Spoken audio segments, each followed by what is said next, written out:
암시료가 당신을 죽인다. 곤도 마코토. 이 서연 옮김. 이제 신장암 6장. 암은 방치해도 짧은 시간에 증식하거나 전이 되지 않으며 진짜 암이라면 조기 발견하기 전에 이미 전이 되고 있다. 자,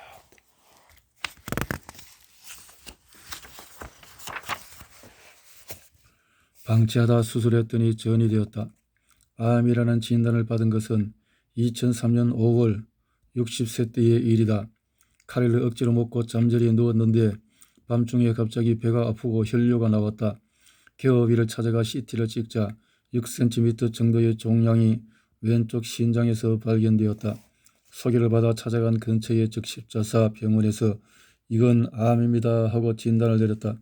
의사는 수술해야 한다고 건면하면서 다시 대학병원을 소개했다. 그 충격으로 밤에 잠을 자다가 실례를 하기도 했다. 경무에 시달리다 보니 종종 가위에 눌리지만 남은 업무를 마저 끝내려고 무리한 탓인지 평소보다 심하게 가위에 눌린 끝에 실수를 저지른 것이다. 서둘러 수술 날짜를 정했다. 하지만 혈뇨가 나온 것은 카레를 먹은 날뿐이고 그날 이후에는 전혀 나오지 않았다. 그 사이에 나는 의사나 아내와 이야기를 나누면서 어쩐지 수술하지 않아도 좋겠다는 생각을 하게 되었다. 수술을 받지 않아도 3년 정도는 살 수 있다고 믿게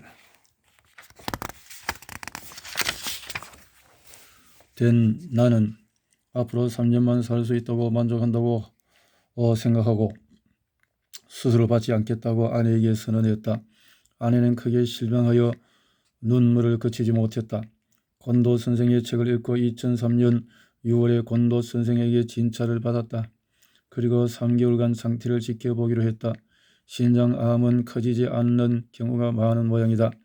특히 크기가 3cm 정도까지는 더욱 그런 듯하다. 곤도 선생도 수술하지 않아도 좋다고 말했다. 하지만 3개월이 지나고 9월에 CT를 찍으니 왼쪽 신장의 종양은 65mm로 커져 있었다. 나는 신장암의 원인이 지난 몇 년간 너무 열심히 일하느라 쌓인 과로 때문이라고 생각했다.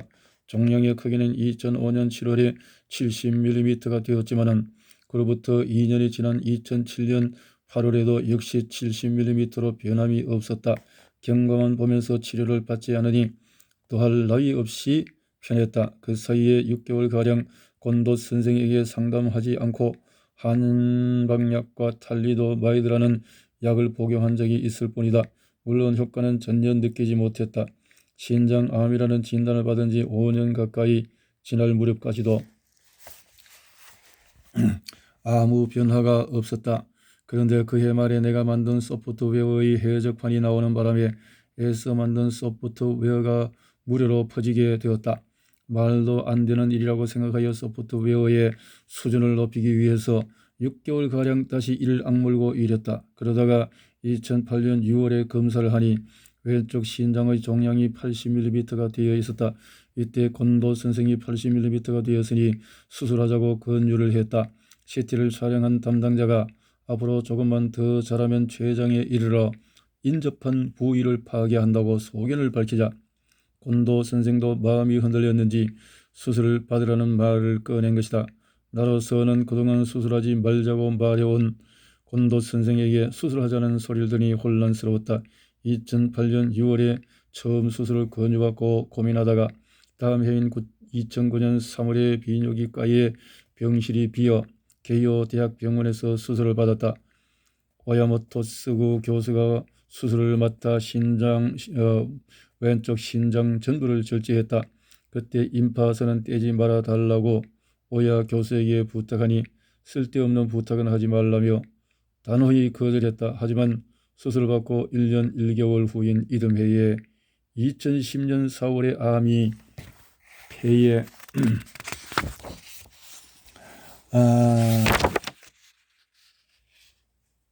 폐에 두세 군데로 전이 되어 있다고 판명되었다. 통상 폐로 전이 되면 항암제를 사용한다고 오야 교수는 말했다. 하지만 나는 이전에 결핵을 앓은 경험을 통해 폐가 조금 손상된 정도로는 별일이 생기지 않는다는 사실을 알고 있었다. 오야 교수도 폐로 전이 된 것은 신장암이므로 빠르게 커지지는 않는다고 말했다. 게다가 일도 바쁘니 나는 차라리 치료를 그만두자고 결심했다. 이제 죽어도 예한이 없다는 생각마저 들었다. 치료를 그만두고 싶다고 밝히자 오야 교수는 살짝 화가 난 듯 고개를 흔들었다. 그 이듬해인 올해 2011년에는 폐의 전이소가 조금 커지고 새로 여러 군데로 전이된 것도 발견되었지만 그래도 수술은 받지 않기로 했다. 올해 4월에 권도 선생이 진찰하면서 드디어 더 이상 치료하지 않는 데 찬성이다라고 말했다. 호흡 곤란이 오면은 물에 빠진 상태처럼 고통스럽나요? 라고 묻자 그렇게는 되지 않는다고 하니 이제 충분하다고 생각했다. 예전에 전문학교에서 일할 때 동료 중에 하나가 폐암에 걸렸는데 도쿄대학병원 내과의가 생활에 지장이 없으면 그대로 두어도 상관없다는 주장했다는 이야기를 들은 적이 있다. 나는 그때 생활에 지장이 없다면 암을 방치할 수도 있다는 사실을 배웠다. 신장암이라는 진단을 받기 얼마 전의 일이었다. 항암제를 복용하면 몸이 지쳐버린다. 나처럼 혼자 일하는 사람은 몸이 지쳐서 일하지 못하게 되면 그것으로 끝이다. 권도 선생은 항암제도 인터페론도 인터로이킨2도 소용없다고 말한다. 나는 올해로 69세이고 인간은 누구나 죽는다. 효과도 없는 항암제를 복용하느라 몸을 마음대로 움직이지도 못한다면 이 얼마나 불행한 일인가. 사이고 다카모리와 나스메 소세키는 49세에 죽었고 사카모토 료마는 32세에 죽었다. 전쟁터에서 죽은 20대의 젊은이는 또 얼마나 많은가. 나는 행운하다. 70세까지만 살면 충분하다. 권도 선생은 내가 70세까지 살 수 있을 것이라고 말했다. 물론 누구도 단언할 수는 없지만 말이다. 신장암은 종양의 크기가 20cm가 되고서야 겨우 알아차리는 경우도 있을 정도이기 때문이다. 권도 선생도 반성한다고 말했지만 이제 와서 생각하면 수술 얘기가 나왔을 때 더욱 냉정하게 판단하여 수술을 받지 않는 편이 좋았다. 그대로 두면 주변 조직을 파괴할 거라는 경고를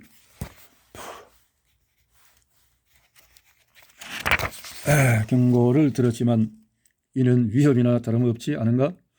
다시 한번 내가 하고 싶은 말은 수술하면 암이 전이된다는 것이다. 오야 교수에게 수술로 전이되었다라고 말하자 충격을 받은 듯 했다. 수술 전에는 폐에 전이가 없었으므로 분명히 수술로 전이되었다고 생각하는 편이 자연스럽지 않을까? 수술을 받으라는 권도 선생의 제안도 적절하지 못했다. 환자를 만들어내는 데만 급급한 병원은 조금이라도 반성하기 바란다. 내가 신장암이라고 밝히면 다들 놀랐다. 신기할 정도로 정정하다가 신장암이 폐로 전이된 사실은 굳이 밝히지 않았다. 지나친 배려가 오히려 성가시기 때문이다. 내가 만든 소프트웨어는 렌리라는 이름으로 세상에 나왔다. 자동 제어 장치를 움직이는 계전기 회로를 하나의 칩 안에 넣는 소프트웨어로 일단 특허도 받았다. 이 작업을 하는 과정에서 암에 걸린 것은 아닐까 하고 생각해 보기도 했다. 나는 신장암 선고를 받은 60세 때 앞으로 3년은 살 수 있을 것이라고 생각했다. 그래서 무문관의 해답이라는 책을 쓰기로 마음먹었다. 선문답의 해답집이다. 죽기 전에 이 책을 완성하고자 노력했다. 실제로 이 책을 쓰는데 그 후에 4년이 걸렸고 이 책을 내는데 다시 3년이 더 걸렸다. 이 책을 세상에 선보일 수 있었던 것도 권도 선생 덕분이다. 감사의 인사를 전하고 싶다. 출판사인 다이호린 가쿠의 홈페이지에 가면은 불교서 중에서 임재종을 다루는 페이지 안에 이 책이 소개되어 있다. 해설. 권도 선생의 해설입니다.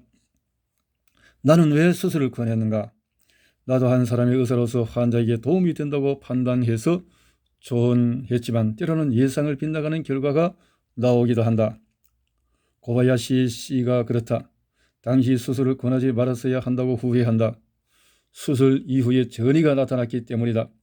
다만 전이가 생겼다는 결과를 떠나서 다시 한번 수술 이전의 시점으로 돌아갈 수 있다고 해도 고야바지 씨에게 어떻게 조언하면 좋을지 아직 정답을 모르겠다. 고야바시 씨의 진료 기록지에 기재된 내용을 토대로 생각해 보자. 이건 하나의 실패한 기록이군요. 신장암의 크기는 초진시의 6cm로 내가 본 신장암 중에서는 큰 편이었다. 대개는 건강검진의 초음파 에코 검사나 CT를 통해서 2-3cm의 크기로 발견되는 사례가 많다. 신장암을 방치한 결과에 대해서는 몇몇 논문이 보고되어 있다. 신장암은 방치에도 지장이 없다고 생각하는 비뇨기과의 적지 않기 때문이다. 그 중에 한 자료를 보면 환자 154명이 173개의 신장암을 방치하고 있었고 암의 직경은 평균 2.5cm로 0.4cm에서 12.0cm까지 다양했다. 참고로 환자보다 혹의 수가 많은 이유는 신장은 좌우 두 개가 있기 때문이다. 혹을 관찰한 결과 성장 속도가 평균 연 2.9mm이고 최대 연 2.5cm였다. 크기가 변하지 않거나 줄어든 혹이 173개 중에서 45개로 26%를 차지했다. 내가 담당한 신장암 방치 환자는 10명이 넘는다. 그들 중에 직경 3cm 이하에서 증식한 사람은 1명뿐이었다. 하지만 발견 시에 이미 5cm나 6cm라면 증식하는 것은 원칙인 듯하다. 전이가 생겨 숨을 거둔 사람도 1명 있지만 시기를 계산해 보면 신장암을 발견하기 이전에 이미 전이가 생긴 경우에 해당한다. 여러 보고와 체험을 통해 고바야시 씨의 신장암은 성장하지만 성장 속도가 비교적 느리므로 1년에 직경이 2배가 되는 일은 없을 거라고 예측했다. 이 같은 판단을 바탕으로 고바야시 씨와 상담하여 3개월 후에 CT를 찍게 된 것이다. 고바야시 씨는 스스로 암의 원인을 과로라고 분석했지만 과연 그럴까? 스트레스로 암에 걸렸다고 주장하는 사람은 많지만 그 신빙성에는 의문이 생긴다. 암은 유전자의 병이기 때문이다. 유전자가 담배, 농약, 방사선, 항암제와 같은 특정한 물질의 영향으로 변이되고 축적되어 생기는 것이 암세포다. 다시 말해 바람에는 유전자에 작용하는 물질이 필요하다. 따라서 스트레스가 유전자를 변이시키는 물질이 될 수 있는지 의문이 생기는 것이다. 설령 과로와 같은 스트레스가 바람의 원인이 되었다고 해도 한 개의 암줄기 세포가 발생하여 검출할 수 있는 크기가 되기까지는 10년, 20년이 걸린다. 따라서 암이 발견되기 직전 몇 년간의 스트레스가 바람의 원인이 될 수는 없다. 다만 몸의 어딘가에 상당한 크기로 자란 암 병소가 숨어있고 스트레스가 그 성장을 촉진했을지도 모른다는 의문은 남는다. 그렇다면 이 사례에서 최대 쟁점은 수술에 대한 판단이다. 진료 경과를 간단히 정리하면 경과 관찰 출발 시점인 2003년 6월의 종양 크기는 60mm이고 같은 해 9월에 65mm로 증식했다. 2005년 7월에는 70mm, 2007년 8월에도 70mm로 변화가 없지만 2008년 6월에는 80mm가 되었다. 이때 처음으로 수술을 제안했다. 이유는 4가지다.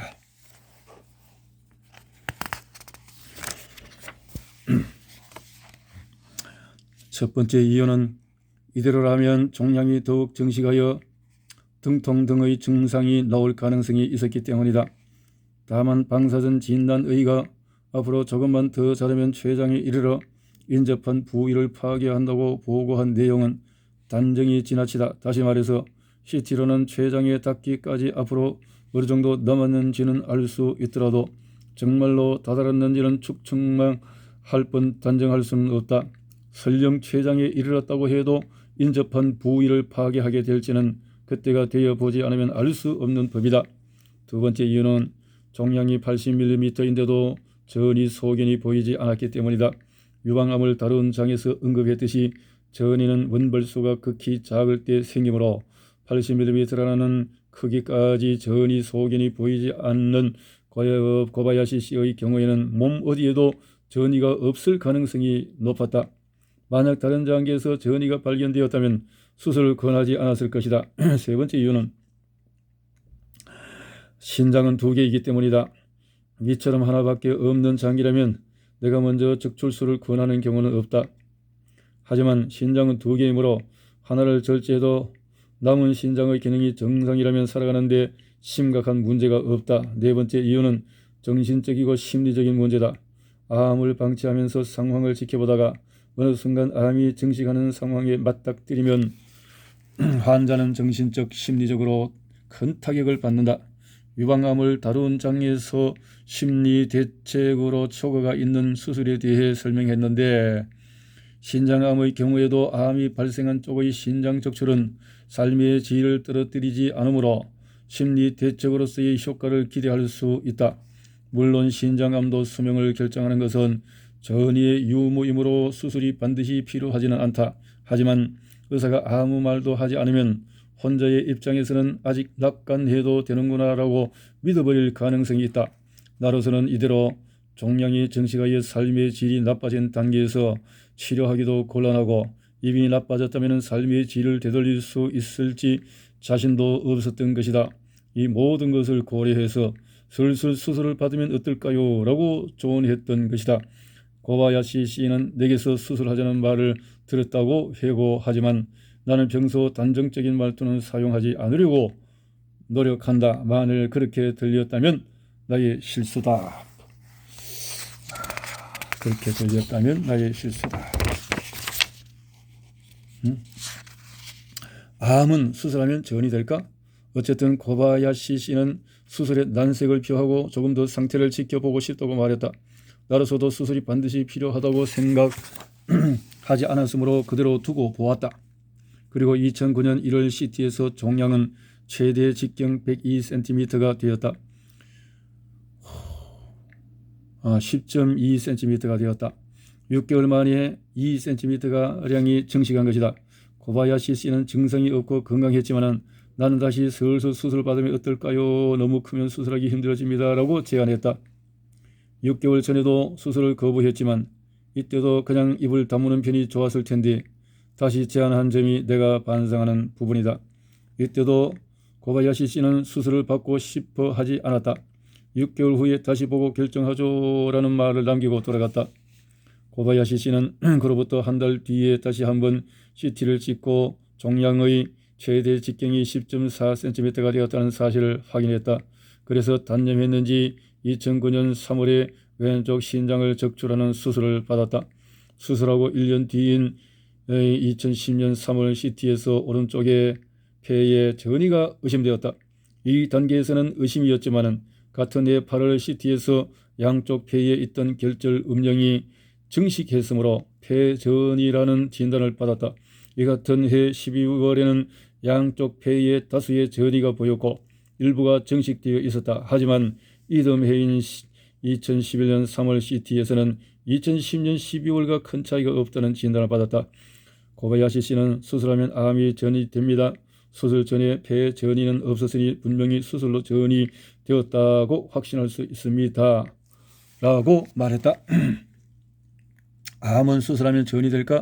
이 문제에 대해 생각해보자. 수술하면 전이 된다는 표현에는 두 가지 의미가 있다. 하나는 그때까지 몸 어딘가에도 전이가 없었지만은 수술 때문에 암세포가 다른 장기로 전이되고 증식하여 출현했다는 뜻이다. 다만 이제까지 이 책에서 설명했듯이 전이라고 해도 그리 빠르게 커지지 않으므로 암세포가 전이되어 다른 장기로 옮아간 시기는 통상 10년에서 20년이 지난 일이다. 고바야시 씨의 전이는 수술 후에 1년 만에 발견되었으므로 수술 때문에 처음으로 전이되지는 않았다고 할 수가 있다. 다른 하나는 어딘가에 잠복하고 있던 전이가 수술을 계기로 성장 속도를 높이고 순식간에 커져서 검사를 통해서 발견되었다는 뜻이다. 이 논리에는 일리가 있다고 할 수 있다. 그러나 아직 실증되지는 않았다. 이와 관련하여 무작위 대조 실험이 실시된 적이 있다. 전이가 존재하는 신장암 환자를 두 그룹으로 나누어 한쪽은 수술하지 않고 다른 한쪽은 신장 적출 수술을 실시했다. 그 결과로 수술군의 생존율과 생존기간은 비수술군에 비해서 떨어지지 않았다. 이 임상시험은 환자 수가 적다는 문제가 있지만 그래도 신장암에서 수술이 전이를 촉진하지는 않는다는 증거가 된다. 하지만 이 결론을 암수술 전반에 모두 적용하는 것은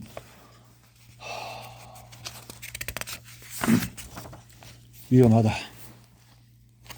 자, 식도, 위, 자궁 등 하나밖에 없는 장기와 주변의 임파선을 적출하는 수술은 신장암 수술과는 비교되지 않을 정도로 환자의 체력이 소모되고 삶의 질 또한 저하되기 때문이다. 수술이 전이를 촉진하는 경우에 대해서는 위암을 다룬 5장에서도 설명했다. 위암 수술로 복막 전이암의 성장이 촉진되었다는 내용이다. 그렇다고 해도 수술하면 전이 된다는 생각이 어째서 일반인들 사이에 퍼져 있을까? 가장 먼저 꼽을 수 있는 이유는 어떤 결과가 나타나면 그 시점과 가장 가까운 현상이나 사건에서 원인을 찾게 되기 때문이다. 입학시험에 떨어진 이유를 공부 부족이나 실력 부족이 아니라 수면 부족 탓으로 돌리는 경우와 같다. 의학적 사항에 대해 현재와 가장 가까운 시점의 현상이나 사건에서 원인을 찾는 사고방식은 식중독의 경우에는 정당하다. 하지만 암 원발소나 전이소는 오랜 시간에 걸쳐서 생성되므로 최근의 현상이나 사건에서 원인을 찾으려 하면 오류가 발생하는 경우가 많다.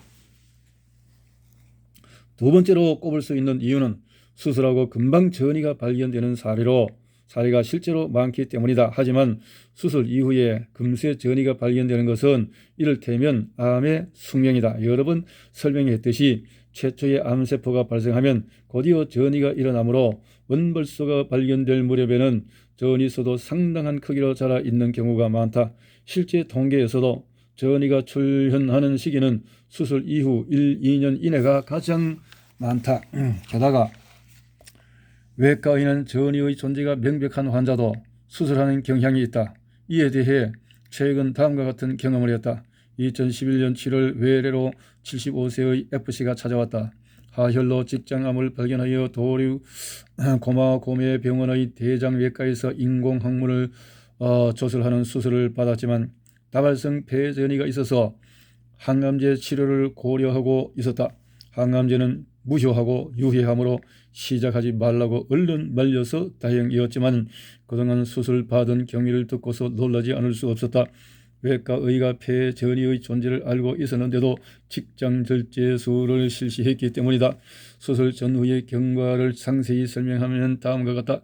2011년 5월에 실시한 CT 검사에서 폐전이를 발견하고도 외과의는 수술을 권했고 다음해 6월 16일에 직장 절제술과 인공항문 조설술이 시행되었다.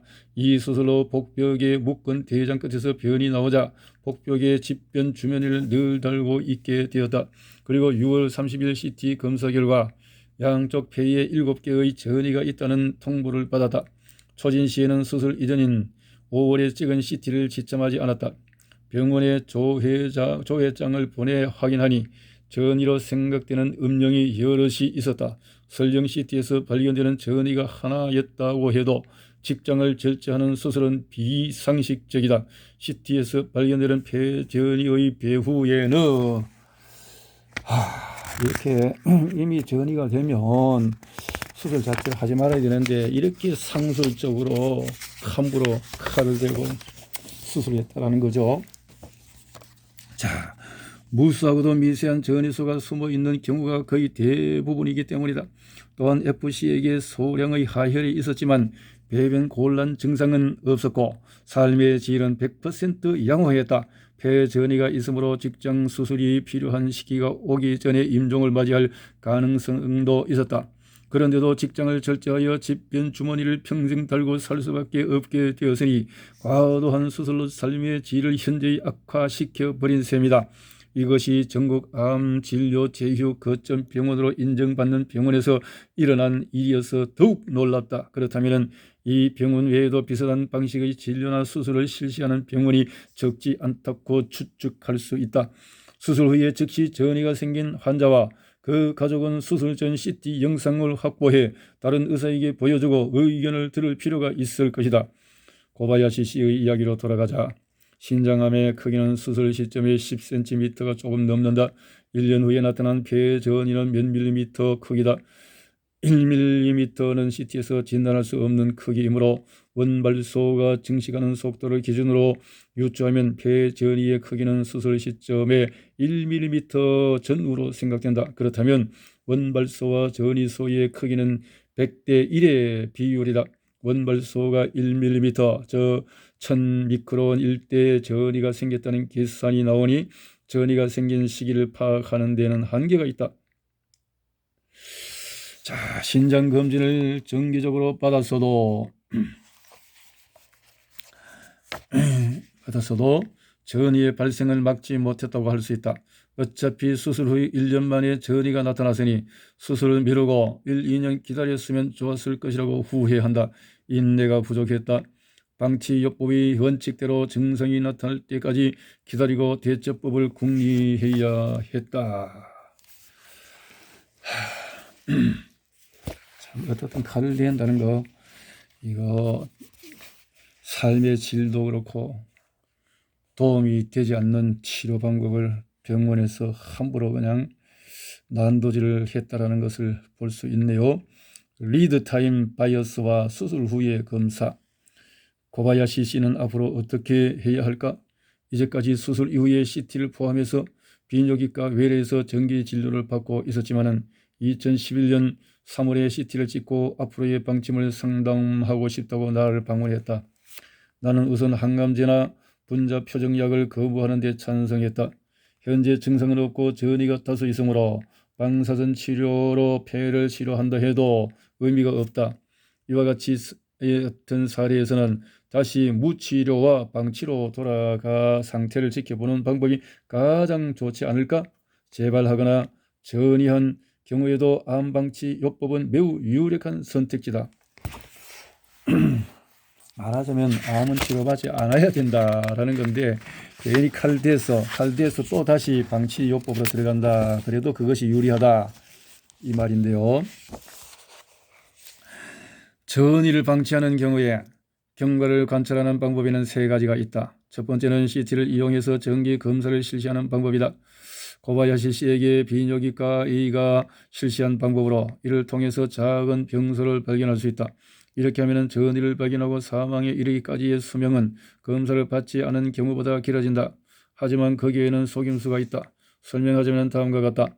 예를 들어 고형암의 간전이가 있어서 치료하지 않으면 2012년 7월에 사망할 운명에 처한 사람이 있다고 하자. 이 사람의 배가 부어 2012년 1월에 CT 등의 검사를 실시하니 간의 대부분을 차지하는 전이소가 발견되었다. 하지만 환자의 요청도 있고 해서 적극적인 치료는 피하고 완화 간호에 집중하자. 예상대로 2012년 7월에 숨을 거두었다. 자, 만일 이 사람이 정기 검사를 받고 있었다면 5년 전인 2007년 7월에 직경 1cm의 전이소를 발견할 수 있었을 것이다. 정기 검사를 받을 정도로 건강에 관심이 많으므로 적극적인 치료를 받을 확률이 크다. 하지만 수술을 받아도 끊임없이 새로운 간전이가 출현하고 항암제를 써도 독성으로 괴롭기만 할 뿐 수명은 늘지 않는 것이 보통이다. 결국 사망에 이르는 것은 2012년 7월로 아무런 치료를 받지 않은 경우와 다를 게 없다. 무엇을 해도 결승점을 뒤로 미루지 못하는 셈이다. 생고생만 하고 가만히 두어도 편안하게 그보다 더 살 수도 있고 혹은 그 정도는 살 수 있는데 생고생을 시켰다 이 말이네요. 자, 넘어가 봅시다. 다만 전이를 발견한 당시부터 사망까지의 기간 자체는 전자가 6개월, 후자가 5년이므로 CT 정기검사를 받은 사람이 단년 장수한 뜻이 보인다. 하지만 검사를 받지 않은 경우와 결승점은 다르지 않으므로 이는 일종의 속임수다. 이를 조기 발견에 따른 다른 기간 단축이라는 의미로 리드타임 바이어스라고 한다.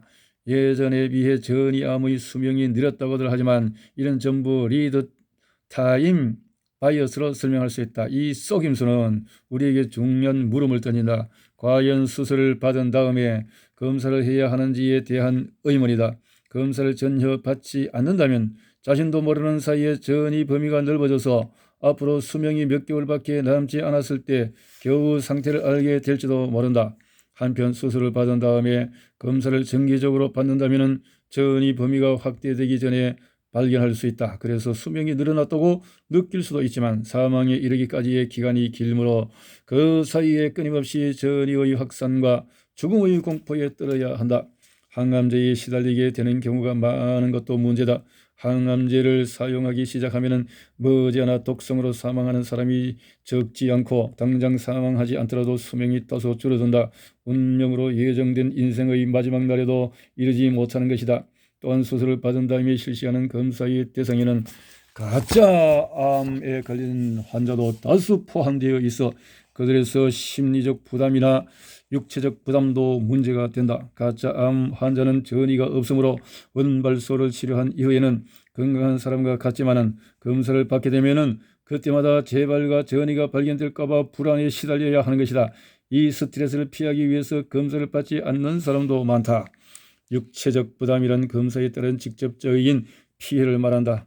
수술 이후에 검사에 자주 이용하는 CT의 피해가 그중에 가장 심하다. 검사를 받을 때마다 방사선에 노출되는 상황을 되풀이하기 때문이다.